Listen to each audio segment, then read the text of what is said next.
hoping to shed light on the conversation that we're going to have today on the Situation Room. And our topic of discourse is a look into the socio-economic consequences of oil theft in Nigeria. And there's a review of crude oil theft incident, and report have been put forward. It has been provided especially by the Nigeria National Petroleum Company Limited, that's the NNPCL, between May and the second week of October of 2023. The numbers that we have are quite alarming, and there's been around 4,000 recorded incidents of crude oil theft within that period in the country. And in trying to better understand the challenges presented by this current crude oil theft, notes that the Nigeria's National Security Advisor, that's Nuhu Ribadu, has revealed that in August of 2023 last year, the country was losing as much as 400,000 barrels per day of oil because of the activities of these oil thieves. And as per Nuhu Ribadu's statement, Nigeria has the potential to produce a daily output of 2 million barrels of crude oil. However, the current reality falls short of this particular potential. And now, despite all of the government efforts to deal with this incident of crude oil theft, including employing the services of ex-militant leader who also owns a private security firm, Tantita Security, it would seem like there has been no significant improvement to the incident of crude oil theft in the country. Well, joining me in the Situation Room this evening to fully analyze the socio-economic consequences and implications of crude oil theft in Nigeria is Executive Director, Optimist Outlook Empowerment Initiative for Niger Delta. He's an activist, he's an author, a philosopher, an entrepreneur, and a motivational speaker, and his name is Somi Uranta. Such a pleasure to have you today in the studio. Thank you so much, sir. Thank you so much, Sage, for having me. Of course, always a pleasure. Thank you for being here. So the conversation is crude oil theft. This is a very, very significant conversation for us to have because apparently at this time, crude oil happens to be the mainstay of our economy. So anything that happens to crude oil, it has this ripple effect on all the other sectors of our economy. And that is the basis on which I want us to start this conversation, sir. The fact that crude oil is the mainstay of our economy, and I want you to reiterate why any shock when it comes to oil has some sort of, damning consequence on pretty much every other sector of our economy in Nigeria. Yes, you see, the situation in Nigeria is what I've had some number of comedians talk about Nigeria's situation as a situation where the whole of the nations of the world gathered. And they wanted to find out the natural endowments that are given to them by nature, by God. And then they looked at it, the Americans saw there, they looked at, they assessed it, the kind of inventory. And they realized that some of them have one, some two, some three, some, quite a few of them. But none had or has anything that could be compared to Nigeria, because Nigeria seems to have every known mineral resources, and they have it in commercial quantity. So they started a protest. They said, let's go and occupy heaven. That God said is a very just God, a fair God, an impartial creator. How come he gave one nation everything that they would need? And when they went to God and they were asking God, say, why? Why did you do this? I mean, you are supposed to be a just God, and unfair, a very fair being and equitable. How come you gave all this to one country, Nigeria? And God said, what is it? They say, look at all the mineral resources, all the endowments, man, and all. God says, is that why you are worried? He said, don't worry. They have all that, but just find out the kind of human beings I will put there. They won't be able to optimize those things. It is still you guys that will go and enjoy it. And that's the situation of Nigeria. That's a painful joke. It's painful, it is the reality, sadly, of our situation. You see, with all that we have, Nigeria and Nigerians need not be growing in poverty, in abject penury like we are doing today. Crude oil, just like every other thing we have, people come from far and near to take those things away, and we are giving pittance for it. We are giving pittance for it, and we seem so happy. And the little that we are getting, people who are placed, in position of authority, the people who are standing over the affairs of the nation, a good number of them are siphoning this and looting it into their private pockets. So the people are left, Nigerian masses are left with nothing. as it were. It's quite unfortunate. Well, I just wanted us to, first establish the fact that we have a lot of resources, different deposits across different states in the country. But unfortunately, crude oil is the mainstay of our economy, despite all the development that the world is seeing at this time. In fact, the world is no longer necessarily even relying on crude. They found different sources of power, but we're still here with crude oil. Something that was supposed to be a blessing to us in a way is now more or less the bane of our existence. But let's now move to the particular conversation that we want to have today. We have at least 10 to 11 oil producing states in Nigeria, and I'm pretty certain that if we look further, there are more states that probably have crude deposits. So I want us to talk about these particular regions of the country, that have oil, and why, unfortunately for them, because a lot of times states that have this deposits of natural resources, mineral resources, you would just automatically assume that since you are the center, it would mean development for your state. It would mean that you would enjoy the benefit even more because you're more or less helping the rest of the country. But unfortunately, the areas, the Niger Delta, for example, that practically, is the center of this crude oil that is the mainstay of our national economy, do not have anything to show for it. Let's talk about that. You see, this is the situation of the Niger Delta people, where I came from, is a very pathetic one. Pathetic in the sense that you will be surprised that you see good life everywhere around you, but the people from whose land these things are taken, they receive the least of care by the people, by the government. When the government decide to even show some little magnanimity, they will just give it to a few individuals, empower them so that they will lord it over the rest of the people. People of Niger Delta are suffering. There is no light, no water. You cannot fish, you cannot farm. You cannot even sleep at night.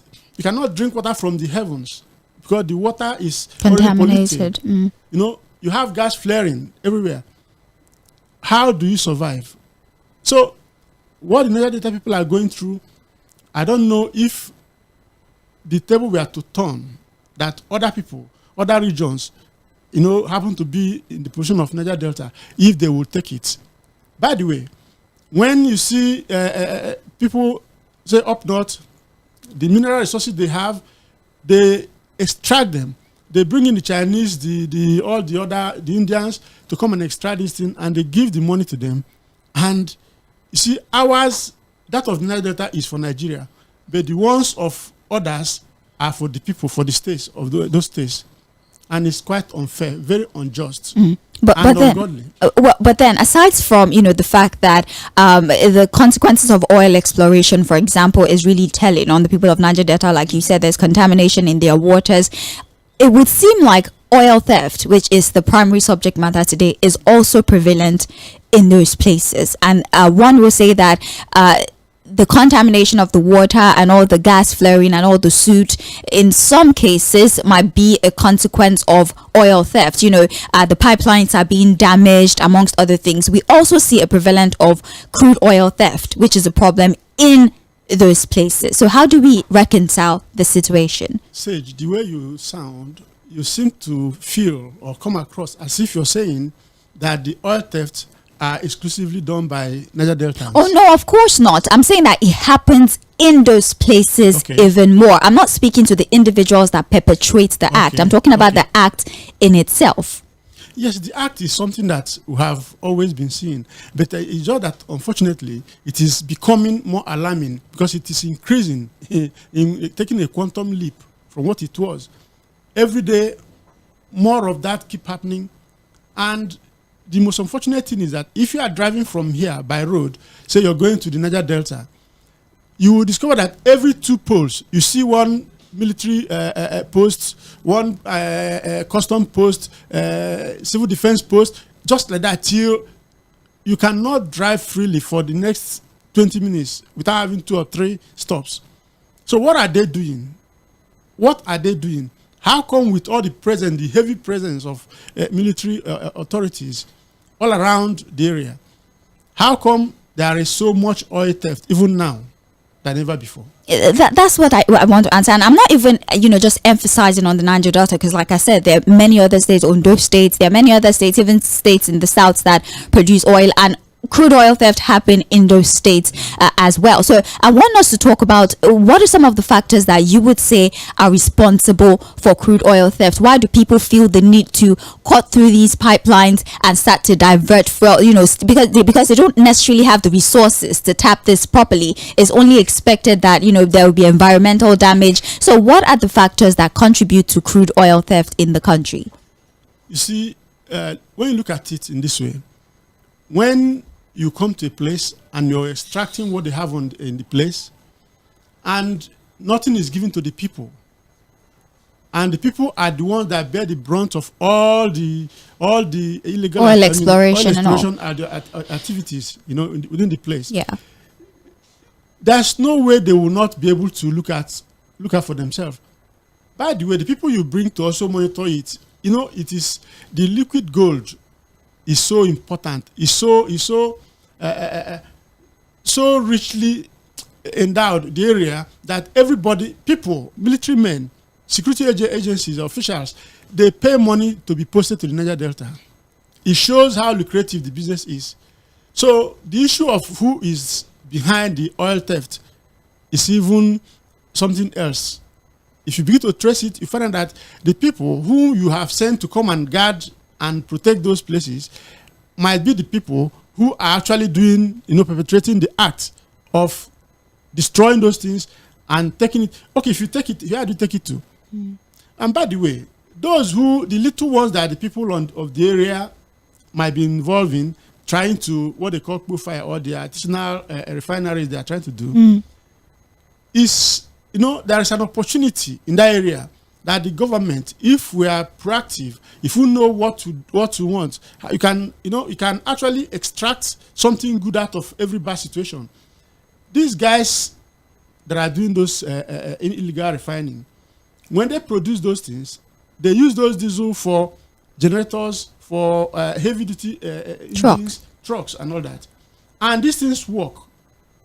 Now, the problem is about the process of refining. What stops the government? I have advocated for this on several platforms. What stops the government from bringing these people, get some experts to train them, show them the better way to do it, and you allocate some part of it? You see, I have a feeling that the government do not even seem to want, to relieve Nigerians of the sufferings we are in. I'm an entrepreneur. I just got angry last week and I had to sell my diesel generator. How can I be buying diesel for 1,600 per liter? How do I survive? I'm telling you, so many businesses in Nigeria are dying. And if nothing is done, there is going to be a breaking point, and that won't be too long. But here's the thing, that sometimes if we get too close to the line, we don't know when we're going to cross over that line. And I'm saying this in reference to the next question I'm about to ask you, because you said that, yes, as much as we condemn, the people within the area that are involved in crude oil theft who now go and refine this in the illegal refinery, that yes, there might be an opportunity where with limited resources, they're able to refine. But instead of destroying it, we can train them and do it the proper way. Don't you think that we're getting too close to the line? Because in a way, people will see it as the government encouraging people to now continue to engage in crude oil theft, because for you to want to explore that, it means that you would have to offer some sort of leniency to the people stealing the crude oil. So how do we now draw the line where it doesn't now seem like we're encouraging people to engage in crude oil theft? You don't have to. The crude oil they don't need to steal it. If you make it official, by the way, Nigeria is supposed to have a certain quantity of barrels per day for domestic use. Out of that, you bring out some and let these people do it. Put them through the right way to do it so that it will not be so harmful to the environment. And they bring out these things. It will help reduce the pressure on NNPC. But instead of doing that, the government, I was in about 2 years ago, I was on a radio station in Rivers State, and I was telling them about this profile because they were talking about how if you touch the wall in Port Harcourt, you find that it's dark. You see some black suits. Yeah, there's the everywhere. suit. Yes. Now I said, look, this is an opportunity.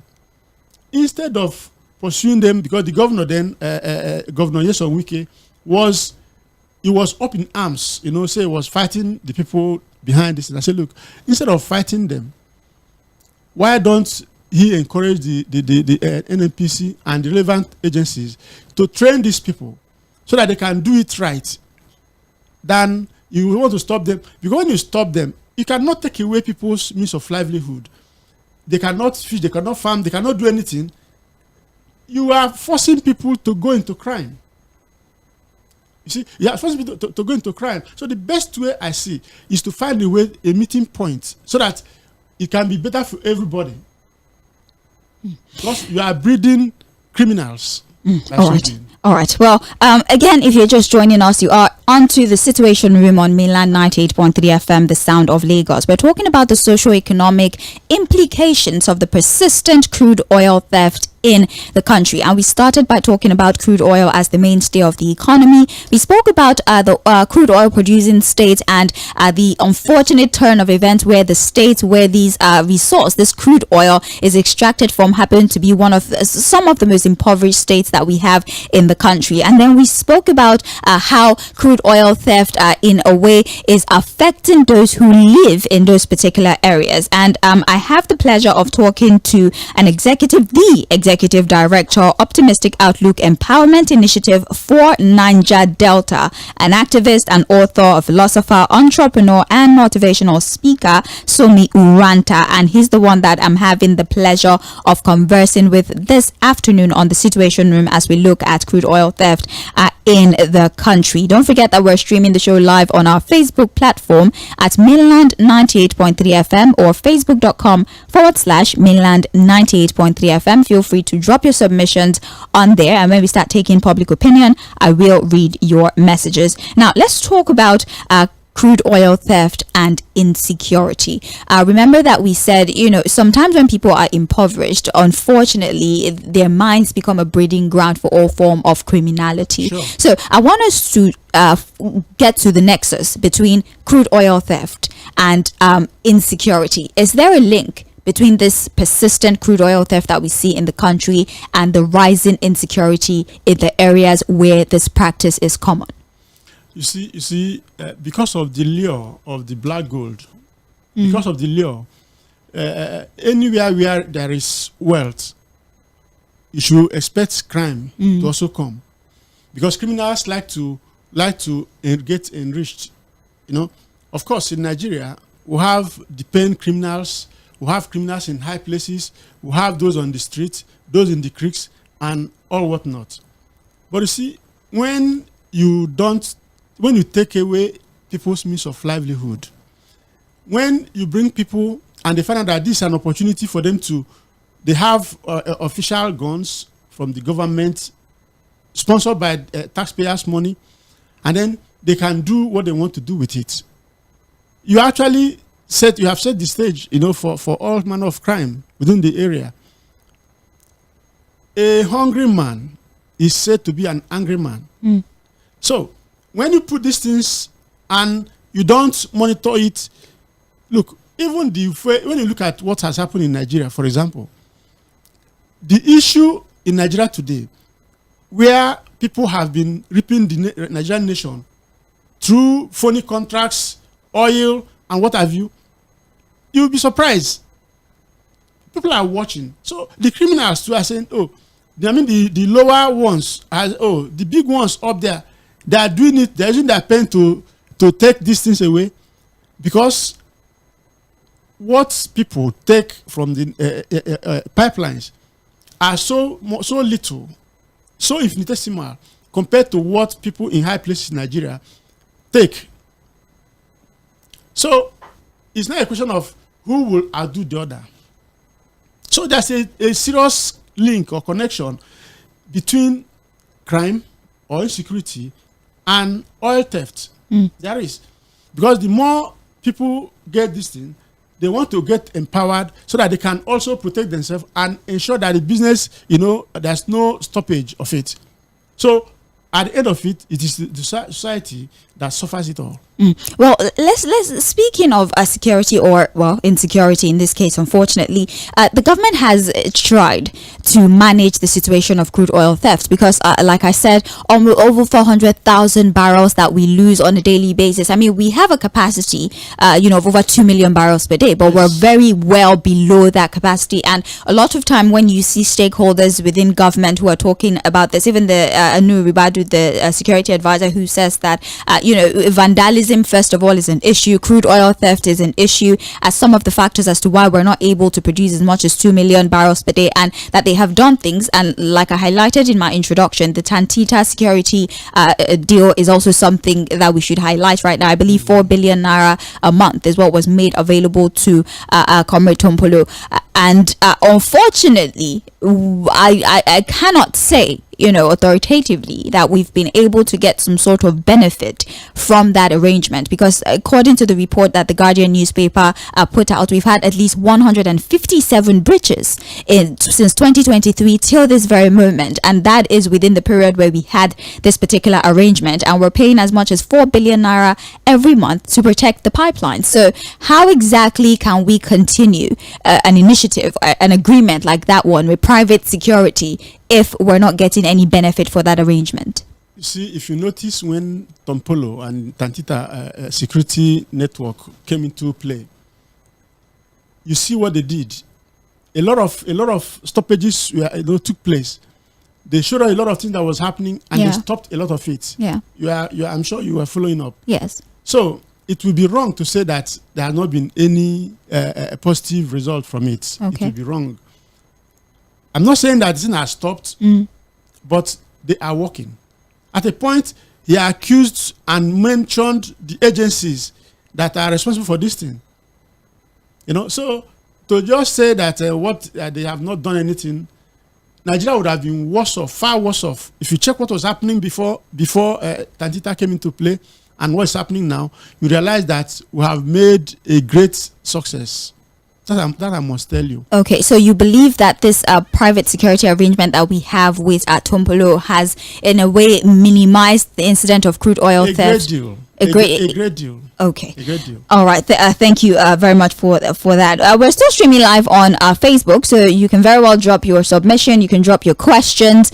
We cannot open the phone lines right now, so that's why I'm advising that you go to Facebook to watch us live and also drop any question or submission that you might have regarding the conversation that we've had so far regarding crude oil theft and the socio-economic implication. And speaking of implications, I want you to speak to us about, first things first, the environmental consequence of this, which we have highlighted earlier in the day. Niger Delta is a perfect example. We know that it's a riverine area. It's a community that depends very heavily on fishing, for example, but the waters are contaminated. The fishes are dying. People don't even have access to water to drink. There's the black soot. A lot of people have respiratory diseases right now because of that, and it's like that in almost all the oil producing states, although some more severe than the other, unfortunately. And I even know that the law provides that if you're exploring oil in a particular area, there's an amount of money that you're supposed to make available to clean up the mess that you caused because of that oil exploration. But I'm not sure that anybody is really paying attention to that aspect of the law. So let's talk about the environmental damage of crude oil theft. We can even talk about oil exploration in itself, and then let's talk about the economic implication on a state level and also on a national level. You see, the issue of trying to clean up the mess, in the first instance, the manner, the approaches being deployed by these multinationals in Nigeria, as far as oil exploration and exploitation is concerned, fall far below global standard. What is not acceptable in most other climes, they perpetrate those acts here in Nigeria. Why? Because there is collusion between those who are supposed to superintend over their affairs to speak on behalf of the people. They get bought over, and I don't blame the companies coming in, because everybody within the international circle is dog eat dog. Nobody wants to be altruistic and all that. They want to make their profits and live at any point in time. You will discover that these companies, they don't own anything here. Everything is hired, is rented, even the staff, everything, buildings. They don't waste their time building, because at any point in time, they'll take their briefcase and they walk away. So when you don't have people, reasonable people, people with integrity, who are superintending over their affairs, who are, acting as gatekeepers within the agencies, overseeing their affairs, they will just do what they want to do, give them some money, and they move on. For example, I know that there's a law stopping people, all these companies, from gas flaring. That if you flare gas, it's a certain amount you pay. But they see that it is easier and cheaper for them to flare the gas and pay that fine than building the facility to harness this gas. Today, look at how much you pay for even domestic gas. How about the industrial gas supplies? I just understand that the government, just passed a bill. Yeah, 11% increase on gas. Yeah, gas and gas. And then even electricity. Yes. Now, these things are supposed to. Nigeria is one of the richest country as far as gas is concerned. But when the people who are supposed to oversee those things are colluding with the people who are coming in, it's like the rat in the house calling the one outside, say, man, there's a feast here. And who suffers it? It is the people. So there is a close correlation between the economy and the activities, these illegal activities of our people. And by the way, when you talk about people stealing or the theft, of oil in Nigeria, yeah, which poor man can afford to sell crude oil?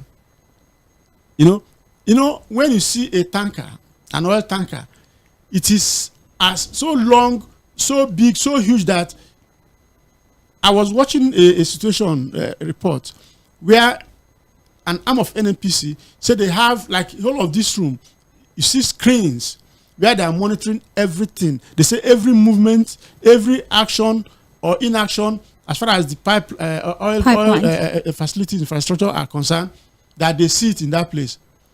How come these things are happening? That means that there are people who have ensured that either they have to put off those things to allow actions, illegal actions to take place, or they find a way around it. So until we begin to have people in authority who have integrity, people who have the feeling of the people, until Nigerians begin to reason like statesmen, that is when we begin to see things change. Otherwise, we'll keep rigmaroling in a vicious cycle. Well, I'm glad that you brought up, the monitoring of the pipelines, right? Because aside from the private arrangement that we have with Kitri working, there's the private arrangement. But some people say that it is more cost effective to use technology for monitoring, that rather than, pay exorbitant amount of money to, for example, the private security, or deploy the majority of our military men to monitor pipelines, we might as well just invest in technology. No, we have the technology already. That's we do. We do. So why is it so ineffective? In Nigeria, we have it. I saw an arm of NNPC describing this thing. They show the video of it. They tell you this line goes here, this goes there. They see everything up to the platform where they at the high sea, where the ships come and take it, take oil. So you think they turn a blind eye? Something must definitely be wrong somewhere. Because we have all these things. We have private security, we have government security, we have the technology, we have so much, yet the oil theft persisted or keep persisting. So that means there are some rats in the house calling the one outside, say, look, I will switch off this thing. This camera is watching us, say, okay, I'll switch it off. Then you do what you want to do, then we can switch off the other one. Something is wrong somewhere. So until we have people who have the willpower, the political will to make things happen, until we have people who have respect for name, Nigerians should at a point stop respecting money and begin to regard our names. The name is more important than the money. All right, let's talk about the effect of crude oil theft on domestic supply. We're not even producing enough, first of all. That's to pay back these loans with our crude. So domestic supply is heavily affected. It's a no-brainer. So I want us to reiterate further the influence of crude oil theft on our domestic supply. Is it possible that this crude oil theft is able to affect our domestic supply in the magnitude that the government is telling us? Because every time it comes up, we have them address the nation, we see statements, and is almost always certain that in that statement there's a reference to crude oil theft. We're not able to do enough because of the crude oil theft. So do you think that is actually possible, that the crude oil theft in the country is of that stronger magnitude that we have this poor of a domestic supply? The issue of domestic supply, we are not even there at all. It's most unfortunate. I can recall from history that our great-grandfathers, what they were doing was to sell their able-bodied men, the strongest of men, and they sell them away into slavery to go and build the Americas and the Caribbeans and what have you, Europe and what have you.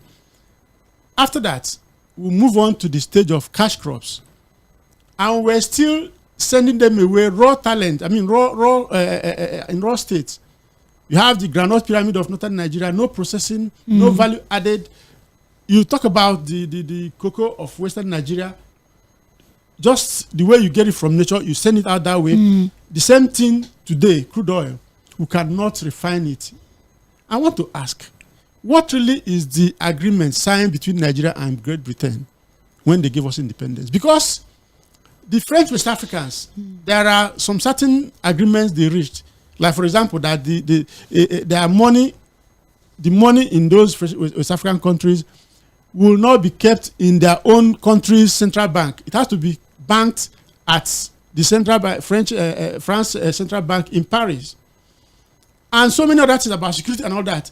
So what are the agreements Nigeria signed with our colonial masters? God will seem to still be under the shackles of colonialism or neo-colonialism, if you will. So we need to find out these things, because the way we are acting, we are not acting like a free people. We are acting like people who seem to act on their own volition, but they are being teleguided, remote controlled by some certain forces that are not quite visible to the eyes. Because when you see the level of stupidity, the level of madness that is going on, you begin to wonder, how come at this stage in our lives, in the 21st century, that we cannot refine for basic use petrol, PMS, diesel, jet A1, kerosene. I bought kerosene that I needed to use it for something. It's 1,000 naira. If you see less than I think a liter is about 1,200, depending. Yes, no, 1,005. 1,005 now. 1,005, yes. Oh, wow. It's not even up to a liter. It's not even up to a liter. So you begin to wonder, what is wrong with us? These are things, even the boys who are doing profile, who are doing those artisanal refining system, they produce this thing. How come a nation with 3 refineries who cannot refine for our domestic use? But they're telling us the Port Harcourt refinery will soon be on board. For how long? For how many? For over 40 years, you just keep hearing promises, and billions of dollars are sinking into it. I mean, what happened to us as a people? That's why sometimes when they say Nigerians are very smart, I take it with a pinch of salt. How smart are we? How smart are we that we will be so a kind of mass hypnotism over the people? I don't understand. So you don't believe that it's just, primarily crude oil theft that is responsible for the limited supply? You think that other factors like our inability to refine, amongst other things, is what we should focus on? Look, our inability to refine or our refusal to refine, because if you cannot refine and then you see people who are making effort towards it, you don't only need to criminalize them, you find a way to organize it and turn it around for good. But let's talk about this, the illegal refineries. Let's actually open the conversation on illegal refining. If you're refining using illegal methods, the thought would be that the process through which you even acquired the crude is also illegal. That's just the logic that you normally would have. If you're refining the product illegally, then it's just safe to assume that you got the product illegally, which is why I asked you that question earlier. If we start to make arrangements like let's not call it illegal anymore, let the government be involved, wouldn't it seem like we're encouraging this behavior? So what do? Do we now supply the crude to these individuals and allow them refine?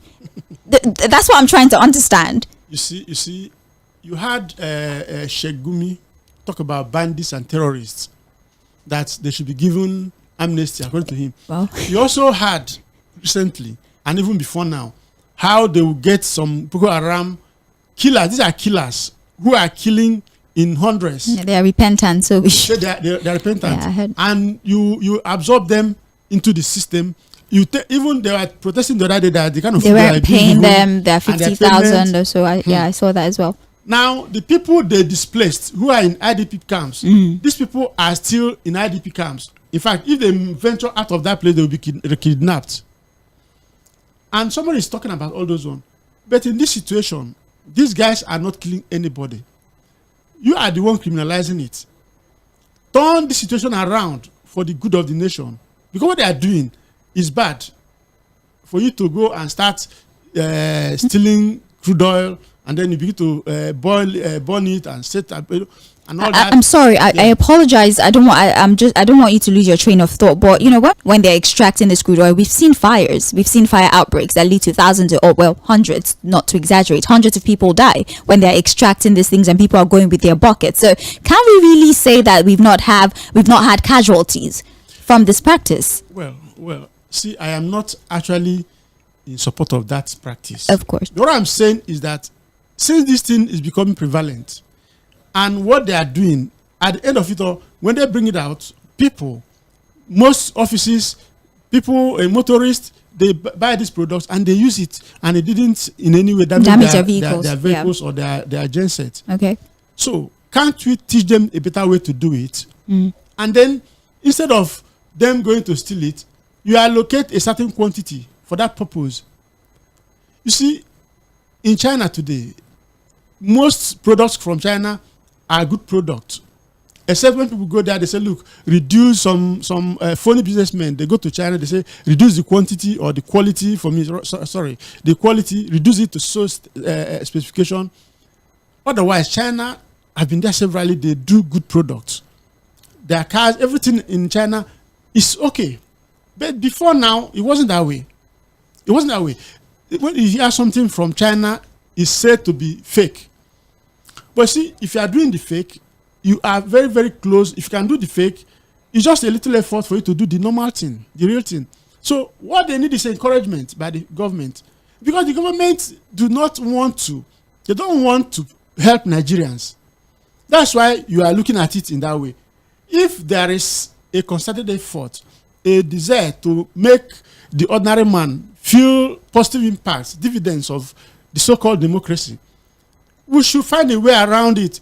Even no matter how dire the situation might be, you find a way to convert it, to something good. These people who are doing these things, they have gotten the skill of doing it the wrong way. Teach them how to do it the right way, and allocate some part of it, and it will solve two problems. You will give them a means of livelihood that is genuine and legal, legitimate. You will also, at the same time, create a certain supply chain that will take care of. There's no way if they are doing those things. Domestic needs. Domestic need. Okay, so you believe very strongly that rather than criminalize what these illegal refiners are doing, what you can do is, of course, you would punish them for their crimes, but you can train them and then look at their operation of illegal refining and then find a way to make sure that the process is it's less damaging to the environment, and then allow them more environmentally friendly, and then we can use it to take care of domestic needs. That's what you are recommending. That's what I'm saying, because see, when you have a very critical situation, you must apply a critical method of solving it. Okay. You are not doing anything about it. We keep on year in, year out spending billions. So we want to do turnaround maintenance. You know how much we have borrowed? That's not even. So people are doing it. Why don't you look at it from that angle? Because we are in a dire strait, as it were. Well, the conversation is with the Executive Director, Optimistic Outlook Empowerment Initiative for Niger Delta. His name is Tᴏɪᴛᴛᴇʀ. We're talking about the socio-economic implications of the persistent crude oil theft that we have in the country. And we're looking at many different angles. We're not exactly boxing this to crude oil theft alone. We're expanded this to even the effect on the people that are involved in this and how we can turn a bad situation into a good situation, at least according to what my guest here in the studio is saying. Be aware that we're streaming live on our Facebook platform. Join us, facebook.com/mainland 98.3 FM, or just search mainland 98.3 FM on our social media platforms. Drop your submissions using the live chat option and I'll read those messages live on air. We're not taking phone calls just about yet, so please bear with us. Let's get through the conversation so you're able to form your own opinions and you can contribute having all of the information that you require. My name is Sage Babalola. This is the Situation Room on mainland 98.3 FM. We are known as the sound of Lagos. Now, let's talk about Nigeria's rising debt profile. Like I said before, we've borrowed a lot of money, right? And we're the bulk of the allocations that we have in our budget is even to take care of debt servicing. Now, aside from the fact that we're servicing this debt with, of course, we're paying these monies, we also have loan commitments that we have promised to pay back using crude. And as you've said it, there are many derivatives of crude. There's wax, there's Jet A1, there's diesel. So most times when we even send crude out, we're only getting PMS most of the time. So those who have taken this from us have the benefit of all the other many extract things they can extract from the crude. So it's a monumental loss for this particular agreement. Yet we have entered deals to pay back some of our loans with crude oil. According to you, do you think we have made a wise arrangement? I mean, there's no way one can call that a wise arrangement. It's not. It can never be. And you remember, if you recall, when I started, I told you that if the resources that's in Nigeria is well harnessed and managed, Nigeria and Nigerians have no business with poverty. We don't. Because everywhere you look around, in fact, the situation of Nigeria is like the proverbial area boy who died of malnutrition under the bridge, only for the councilman to come to take his body away for interment, and checking the overcoat somebody, a philanthropist must have given him to cover himself from the cold. And they felt something at the hem of the overcoat, and when they tore it open, they saw over $2,000 sewn to the hem of the overcoat, and the man died of malnutrition. That is the situation of Nigeria. People who are so richly blessed, so richly endowed by the universe, yet so poverty-stricken, so impoverished, is unfortunate, most unfortunate. How can a Nigerian be talking about poverty? People go and you see Nigerian go. You want to pray, you want to fast, all to beg God. Somebody told me he went to one religious program to pray and fast, and I said, what do you want God to do for you? He said, you want to buy a Tokunbo car the following year. I said, really? If you who wants to buy a Tokunbo car is going to pray for days, asking God for Tokunbo car, what about the man who invented the car? What about the man who is manufacturing the brand new ones? That means he will just not be in his factory to produce those cars. He will be in the prayer house praying, fasting, and then there will not be any car on the road. You see, we don't need all these things. What we need is to have our head properly screwed on our shoulders. For us to think outside the box on how to use what's around us to make the best for our people. Nigeria is so blessed in every area. This crude oil we are talking about, how come we cannot refine it? How come we cannot? Just like you said, there are over 1,000 byproducts that come out of crude oil. And then you just go and I don't know even whether they take it away there or they just go and buy the one that is meant for Nigerian domestic use. Why can't we utilize it? How come we cannot refine them for our own use? And also get those byproducts and sell them. Look, if crude oil, a barrel sells for $200, they will buy it, even though the international market will not let it get that way. but they will buy it and they will change it over and bring. What about cocoa? When they buy cocoa from you, they go and turn it into different things. Chocolate, just everything. recently that a certain Oba, in Etioni, in Osun State, they went to build a factory in the UK where they process cocoa so that the people who are producing cocoa in his kingdom will be able to live the good life. See, if I'm a yam farmer and I plant yam and I harvest it, a tube of yam, maybe I sell it the way things are now, very expensive. I sell it for, say, 1,500 or 2,000 naira. Do you know that same amount I've sold it to somebody? That person, if you just go one step by cleaning it up and frying it and sell it, he can make 4,000 naira. Of course. If someone goes ahead now to buy that 2,000 naira yam and he begins to turn it to yam flour, he can make even 10,000.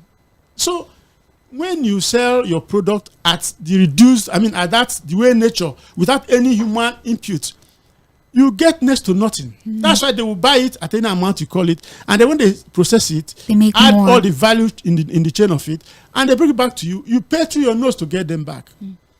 We are acting like a people who are under cost. I'm telling you, we are acting that way. And so I begin to wonder, how can we say we are smart? Yes, Nigerians are smart.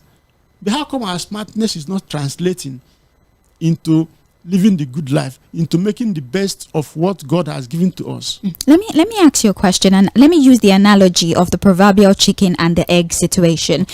Crude oil theft has been attributed to a number of things, or a number of things have been attributed to crude oil theft. They say crude oil theft is contributing to insecurity, is contributing to our economic woes, is contributing to the decadence that we see among the young people. But is that the case, or is the reverse? Is it the state of the country that is leading people to crude oil theft, or you think it is crude oil theft that is leading people to other criminalities? I don't know if you understand my question. Is crude oil theft the reason for other things, or you think other things are the reason for crude oil theft? Well, it's both ways. It's both ways. You see, in the first instance, we need not depend on crude oil.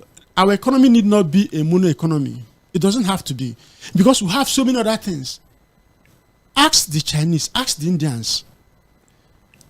They feel that the streets of Lagos and the streets of Nigeria are paved with gold and diamonds and sapphire and platinum and whatever. But we are not seeing it. How come we are not seeing it? We have every known mineral deposit. We have it in commercial quantity. Of course. Nigeria. Yeah. Take power, for example. We have wind, we have gas, hydro, we have gas, in we most have states, coal, we have everything we need. Right. All the 5 sunlights, we have all the 5 ways of generating electricity or power or current.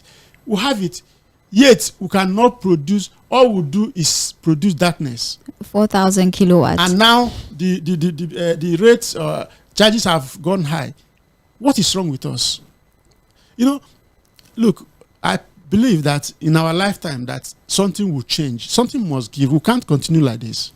All right, so let's talk about the cost of repairs, because that's why I asked you that question about the chicken and the egg, because people say people go into crude oil theft because they are poor. But then the government will tell you we're poor because you are stealing the resource that we're supposed to use to make you rich. That's why I asked that question.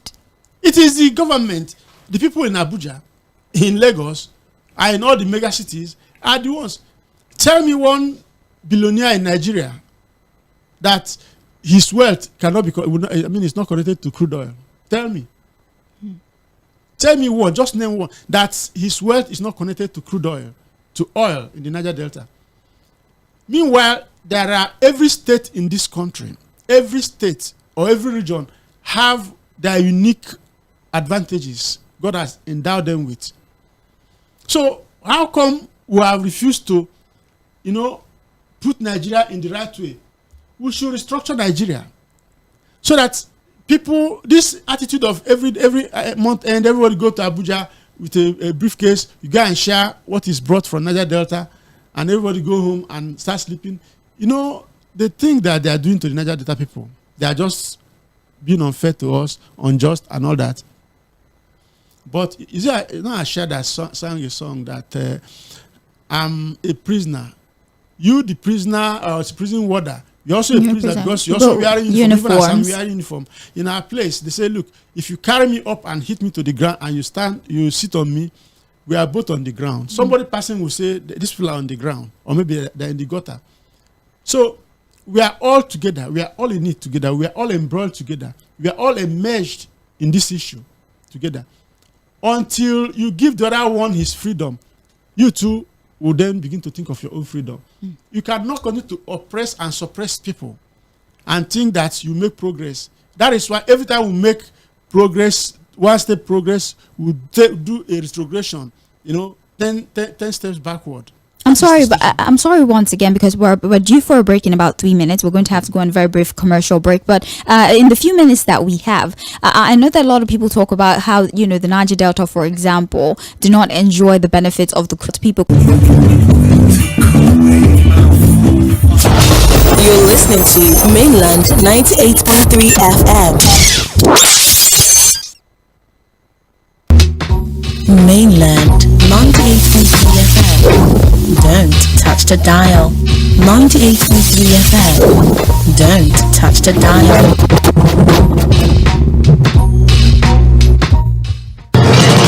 Headline news on 98.3 Mainland FM.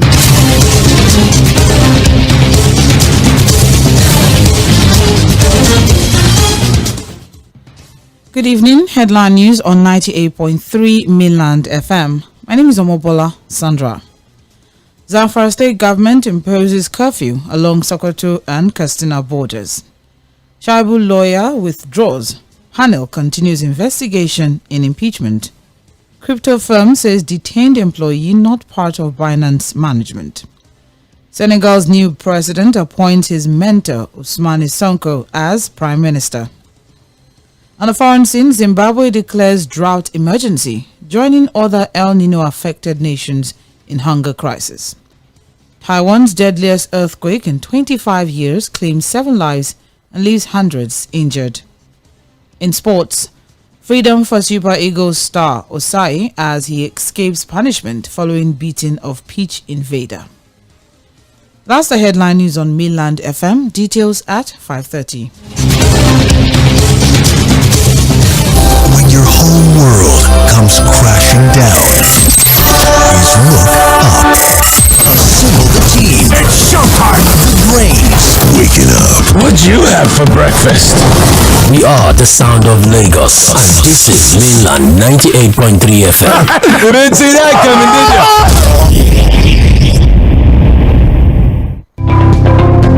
Broadcast Art Institute Supplementary Admissions 2023-2024. Few vacancies exist in the Department of Broadcast Journalism and Multimedia Technology for admission in the 2023-2024 session. If you scored 100 and above in the 2023-2024 UTME, together with 5 relevant credits, but have not gained admission, you can change over to the Broadcast Art Institute Lagos for National Diploma in Broadcast Journalism and Multimedia Technology. The Broadcast Art Institute is accredited by the National Board for Technical Education (NBTE) to offer national diploma programs in broadcast journalism and multimedia technology. You can visit our campus at number 38 Odofi Street, Igbobu, Ikorodu, Lagos, or call the following numbers: 0806 149 9992 or 0703 713 1166 or 0816 587 1415. It's Ramadan. Come on board. Let's go on a tour to the top restaurants where you can enjoy the best of the season. First stop is Charity Cafe. Here, the currency is sharing, so keep giving. Next stop is Kindness Bistro. Be the kindest you can be. Last but not the least, make a stop by at Forgiveness Drive-Thru and let go of every beef. And at Sahur and Iftar, bring it home with the goodness of great tasting meals with more. This Ramadan, don't just eat for good. Share the good and be the good. More. Eat for good. Hello everyone, Superstores is here again. Yes, that's why we are identifying with you, our valued customers, at this moment of purity, love, sacrifice, and dedication to God. As part of identifying with you, our valued customers, in a season of faith, supplication, and sharing, Gentle Superstores will be offering you up to 50% discount for some products across all sections in all our superstores nationwide. This is fantastic. Yes, so for all your groceries and non-grocery items, household needs, food items at the most affordable rates, bakery items, electronic gadgets, religious materials, and wonderful gift items for your friends, families, loved ones, religious and corporate organizations, Gentle Superstores is the best place to shop at this period. So what are you waiting for? Hurry now. Shop at Gentle Superstores today. Offer valid while stock lasts. Visit Gentle Superstores nearest to you in Egbeda, Idimu, Igondo, Okeafa by Jakonde Gate, and Ipaja by Abeson. We are also at Abulegba, Alakuko, Odogiyan in Ikorodu, another branch along Tᴏɪᴛᴛᴇʀ Road, Ikorodu, and in Ojuore, Ota, Ogun State. For more unbeatable shopping experience, Gentle opens Mondays to Saturdays 8 a.m. to 9:30 p.m. and on Sundays 9 a.m. to 9:30 p.m. For more details, visit our website at www.gendosuperstores.com. For online, home, office, or special deliveries, call or WhatsApp us on 090-6287-3274 or call the customer care line on 090-6287-3267. Visit Gentle Superstores today and get discount up to 50% on some products in all sections of our superstores nationwide. Gentle Superstores. Shop and smile.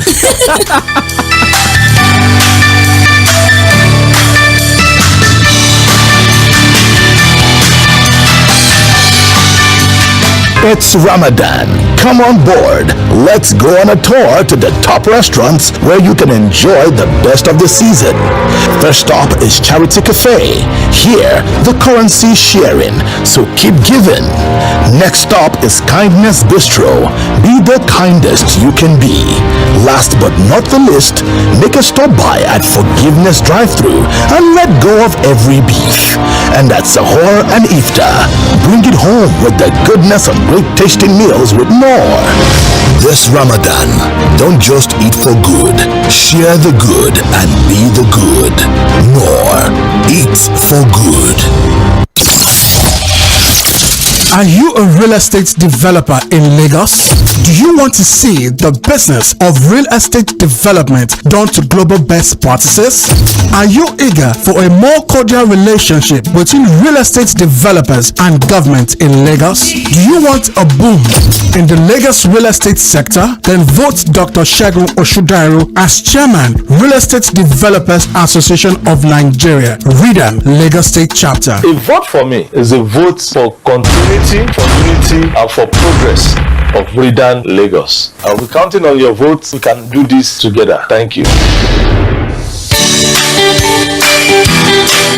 Hello everyone, Gentle Superstores is here again. Yes, that's why we are identifying with you, our valued customers, at this moment of purity, love, sacrifice, and dedication to God. As part of identifying with you, our valued customers, in a season of faith, supplication, and sharing, Gentle Superstores will be offering you up to 50% discount for some products across all sections in all our superstores nationwide. This is fantastic. Yes, so for all your groceries and non-grocery items, household needs, food items at the most affordable rates, bakery items, electronic gadgets, religious materials, and wonderful gift items for your friends, families, loved ones, religious and corporate organizations, Gentle Superstores is the best place to shop at this period. So what are you waiting for? Hurry now. Shop at Gentle Superstores today. Offer valid while stock lasts. Visit Gentle Superstores nearest to you in Egbeda, Idimu, Igondo, Okeafa by Jakonde Gate, and Ipaja by Abeson. We are also at Abulegba, Alakuko, Odogiyan in Ikorodu, another branch along Tᴏɪᴛᴛᴇʀ Road, Ikorodu, and in Ojuore, Ota, Ogun State. For more unbeatable shopping experience, Gentle opens Mondays to Saturdays 8 a.m. to 9:30 p.m. and on Sundays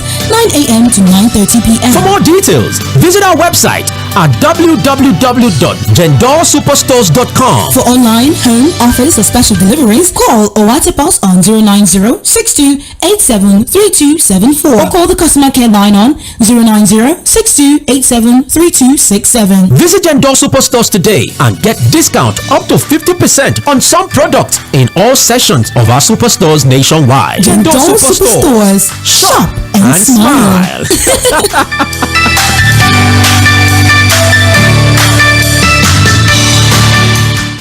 Things seem anxious and uncertain. I understand the hardship you face. I wish there were other ways, but there's not. If there were, in our quest to bring to the table issue-based conversation around nationhood and development, we have made 4 to 5:30 p.m. Monday to Friday the perfect time to welcome you into the Situation Room as we continue to build the narrative about public service and accountability. Mr. President, this Senate needs to know. Mr. President, this Senate needs to lend its voice to the plight of these people. Mr. President, there is nowhere I can say it except here. This is why I'm elected. If I cannot say these things on this floor, sir, I better resign and leave. As elections give the citizens the chance to make their political decisions, constant demand for quality leadership from those they voted into office. Look at us, man, there is nothing. We are starving. Tinubu should please do something. It's also important to having a Nigeria of everyone's dream. Join 괶 Akínyode as it takes to task seasoned analysts, opinion makers, business professionals, and politicians on issues around politics, policies, governance, and leadership. Every Monday to Friday from 4 to 5:30 p.m. on your super dial, Mainland 98.3 FM will welcome you next as we discuss the situations.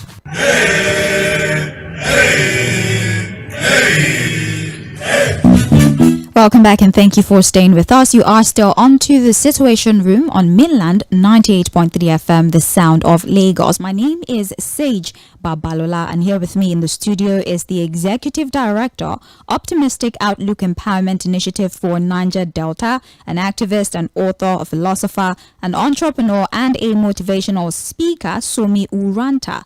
Together we've been talking about crude oil theft in the country. We're trying to emphasize the socio-economic implications of persistent crude oil theft in Nigeria. The Guardian newspaper on Monday, the 1st of April, told us that oil theft have persisted in Niger Delta despite the heavy militarization and private security. And in fact, they further provided us with figures that the first quarter of 2024, at least 157 breaches have occurred. And so we decided to bring that situation to the fore, and we are discussing it today on the program. We're streaming the program live on Facebook, facebook.com/mainland 98.3 FM. You can go there. A lot of people have started dropping their contributions. Go and drop your submissions on there. And we are about to start taking phone calls as we continue the conversation with our guest here in the studio. But before then, I was going to ask you the question, sir, about the cost of repairs that this have, the burden of the cost of repairs that this has been cast on the government.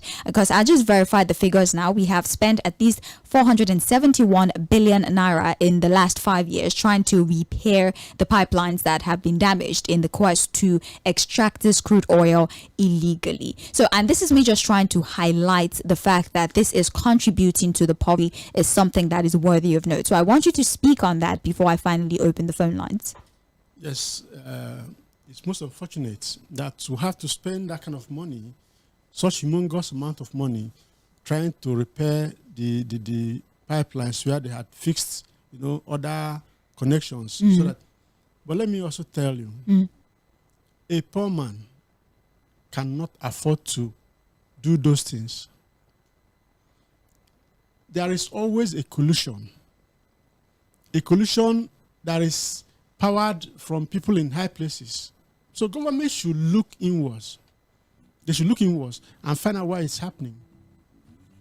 And by the way, when you see people, government agencies and representatives start banding figures around, always, I must advise, take it with a pinch of salt, because we have a way of being highly hyperbolic in Nigeria. Something that is to be done with we exaggerate 1 million naira, the hotel is 100 million, because of what they must have something, a largesse that will go around amongst the number of people that are concerned.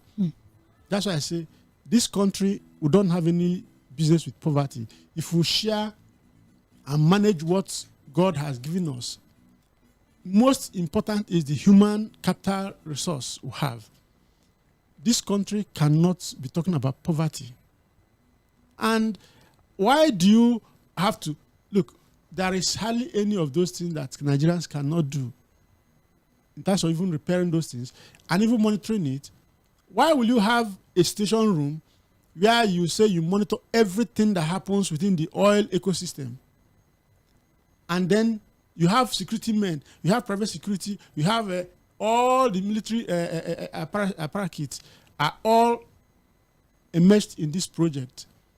How come we are losing crude oil? How come there's all these areas? Maybe if we just discover and they will stop it, take care of it once and for all, it's okay. But now it keep recurring. It's a kind of recurring decimal. That means there is something within the system that is creating that situation.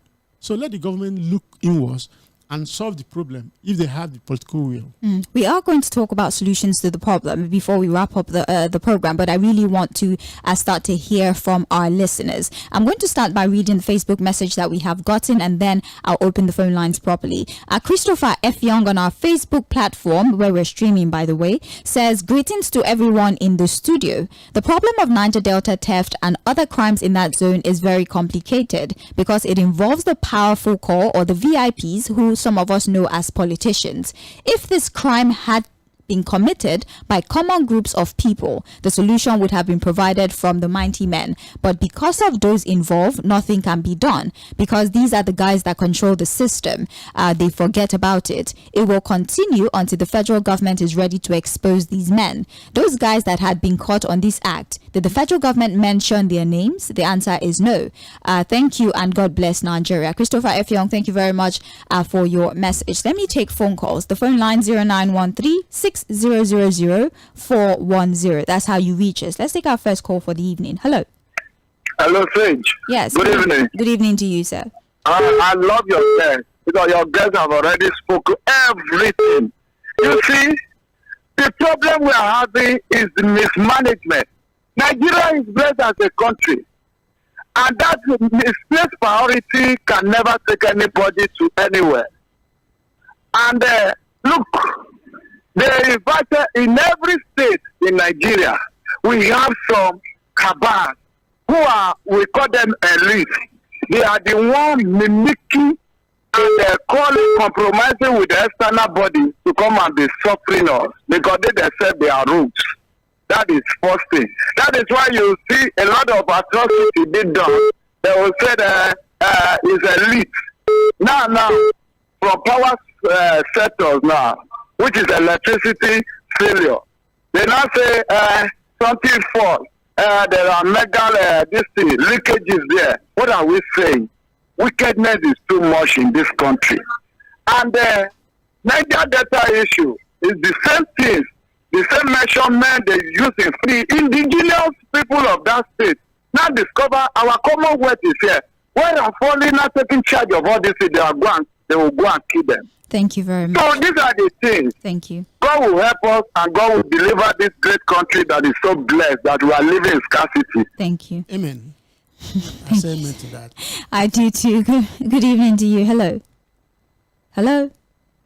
All right, please try to make it back if that was you. The phone line is 0913-6000-410. That's how you reach us this evening in the studio. We're talking about the socio-economic consequence of oil theft in Nigeria. I think there's something going on with the phone lines, but that will be fixed in just a few minutes. But then you can still go to our Facebook platform and leave us a message, and we would read your message live on air. Now, let's talk, whilst we're waiting for the phone lines to be rectified, let's talk about abating crude oil theft in the country. The minute you're able to identify a problem, your steps to finding a solution to that problem. And we have identified the problem. We've spoken about the contributing factors. We've spoken about the consequences that it has on the people and the economy at large. So what do we do about that problem?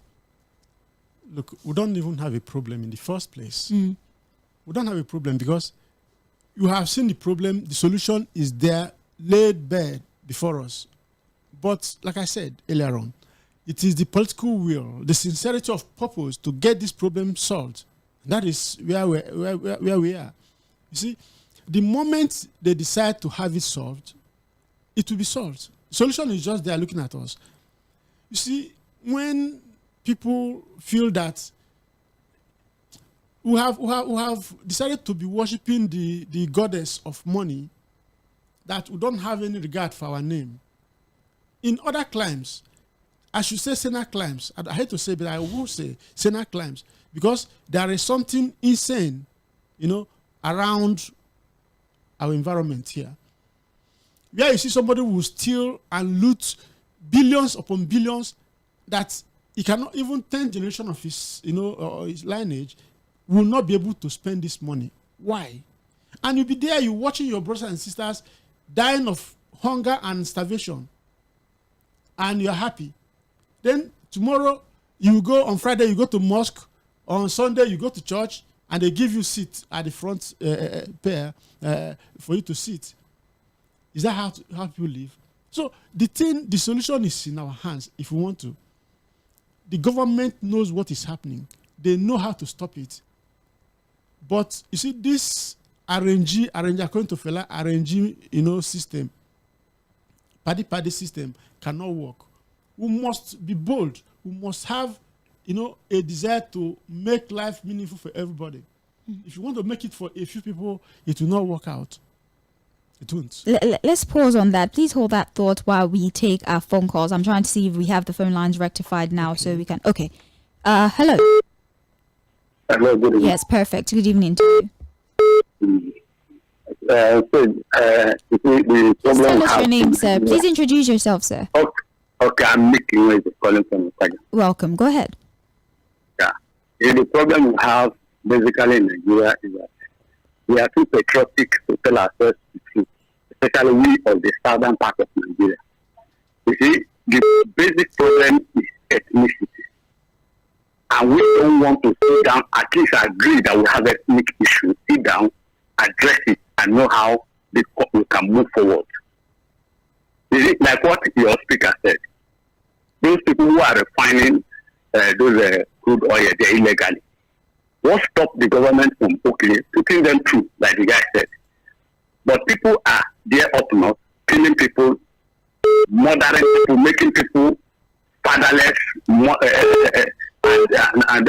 mutilating people's body. At the end of the day, they bring them and tell you they are repented. Boko Haram, they've been radicalized. Most of them are in the police as we speak. No, that's so not. Why is it that? I beg your pardon, please. That has been debunked multiple times. Yes, it's a notion that is out there, but it has been debunked multiple times, and I will not allow for that thought process to fly, because knowing how people respond to this thing, that would now become the center of conversation on the program. And to be honest, I don't think I want to derail the conversation that we're having. I understand you, but I'm sorry, I cannot allow that thought to fly. So let's just focus on what we're talking about. Crude oil theft in the country. What are your thoughts? It's really simple, and I want us to keep it that way. Thank you very much for your understanding. Hello. Good evening. Yes, good evening to you. Good evening. My name is Robert. Your guest, good evening, sir. I don't know his name. It's 𝐿 Oh, good evening, sir. Yes, sir. God bless you. I am in Lagos here, but I am from Delta. I am an Isoko man. Okay. Yes, in my village that I came from. I was born in the 70s in Warri, but I went to primary school in my village. In the late 70s, when I was in the village, IPEM then used to come to our village to deal our oil. IPEM, that big motor. Yes. They will come, they will breathe, they bastardize our soil. If you plant something now, there's something to talk about there. Oh, you can't farm. Up till now, see, this country, I doubt if this country will be better than me. I don't pray for it too, because I begin to look. Ordinary refinery Nigeria cannot get. What are we talking about? We are backing on Dangote. Hey, Dangote reduce diesel price, and we are capping a whole nation. Is this why a country that we cannot boast of just one refinery, just one? I don't think this is. I don't think, in fact, and we are spending billions to do turnaround maintenance. As for people the national assembly say, those who have issue have it, those who are issue have it. It is after one person, another one will come again the same thing, another one will come again the same thing, another one will come again the same thing. This is not a country. Oh, thank you, sir. Thank you very much. I mean, you could tell the frustration in the voice of the people. Hello. Hello, good evening to you. Good evening. Good evening. Yeah, madam. Please tell us your name, sir. Madam. Yes. Madam, I am Chief Ogochukwu from Akute. Okay. Yeah, madam, I guess I think it's from Niger Delta. Yes, I'm from Niger Delta. Okay. Sir, I'm putting it to you. Yes, sir. That if government know all the people that are doing this thing, it means you that are from Niger Delta, you must have known one or two people that are doing this thing. Why are we deceiving ourselves in this country? We will come on to the radio, television, or television and speak grammar of what we know. We will deceive people. Look at what is happening in the Nigerian soldiers that 16 are killed. None of you, none of the elders there, mention what criminal that killed these people. We will come on, and we know them. This state will know them. Government is like you too. So Okay, Mr. Ogochukwu, let's pipe it down a little bit. First things first, you will not speak to my guest in that manner. Secondly, I apologize. I'm in the south here. There was an incident that happened in Ogun State where people were robbed and burnt. Does that mean I know the people that robbed and burnt them? Let's take it easy, okay? Just take it easy. You will not address the guest like that. Call in, make your point, and let's call it a day. All right, Mr. Ogochukwu, please. I apologize, Mr. Somi. Sorry. Yes, please go ahead, sir. Mr. Gochukwu or Chief Gochukwu, I get your point. But the truth remains that the government, you say government is you, is me. That is just a kind of brainwashing statement. The government is not me, it's not you. The government have apparatuses or where they have agencies that take care of it. The DSS are supposed to be on ground. They have, intelligence. Anything that happens, they should know. That is why they are paid. They should know. You don't expect me. I live in Lagos. I'm a businessman in Lagos. I cannot know what is happening there. But these people, they are in every nook and cranny of Nigeria. Their eyes and their ears should be to the ground and find out, even before the action is taken, they should know. Intelligence should be able to know. So this is what they are planning. They have people mixed with the people, So to tell me that government is, I'm the government, you are government, we're just deceiving ourselves. The government have all the agencies that does. There's something I'll say here now. They will wait for me and pick me up. They can even come here and pick me up because they know they are watching. So don't let anybody deceive you that you are government. You are not government. I really don't buy the idea. Because you're from the Niger Delta does not mean that you know who these perpetrators are. The statement just kind of threw me off. But then, like you said, we are a very reactive people rather than proactive. Yeah. Intelligence is important. We have our analyst who speaks about that a lot. Why not prevent? Why not invest your resources in preventing rather than spending some 471 billion in trying to fix pipelines when you could have put resources in place to prevent that damage from happening in the first place? So please, I can understand. I'm a Nigerian too. I see these things and I know that when we're speaking we have to be guided, but then I just would appreciate if we were a little bit respectful when we're having conversations on public platforms. It would just make everybody's job easier and it would help us accommodate your own thoughts much better as well. All right, let's be kind to each other. It's the least that we can do. Unfortunately, I'm not able to take any more phone calls because we are about to leave the studio, but it was a very interesting conversation. There's never going to be enough time to talk about these things, but of course I would like to use the 1 minute or so that we have left for conversation to appreciate you for your presence, sir. I had the honor of speaking to Somi Uranta, the Executive Director, Optimistic Outlook Empowerment Initiative for Niger Delta, an activist, an author, philosopher, entrepreneur, and a motivational speaker. And I believe we were to a large extent able to do justice to the subject matter of crude oil theft, the socio-economic consequence, the root cause of the problem, and also how best to take care of this particular problem. Thank you so much for your participation. I still see the phone lines buzzing. I'm so sorry we're out of time, but thank you so much that you're so interested in what we have to say that you definitely want to give your opinion. It makes us happy to know that you're listening. Join again tomorrow. It's a weekly program, like I said before. Same time, same station, 4 p.m. all the way to 5:30 p.m. Another interesting conversation will come up again, and I'm very sure that the phone lines will be made available for you to contribute. Thank you so much, sir, for coming. Yeah, thank you. We look forward to more conversations with you. Yes. All right. Well, that is it for today. Thank you so much for listening. We appreciate you. Stick around. The conversations definitely continue here at Mainland 98.3 FM. 5:30 p.m. The full bulletin will be with you. My name is Sage Babalola. Until tomorrow, have a fantastic evening.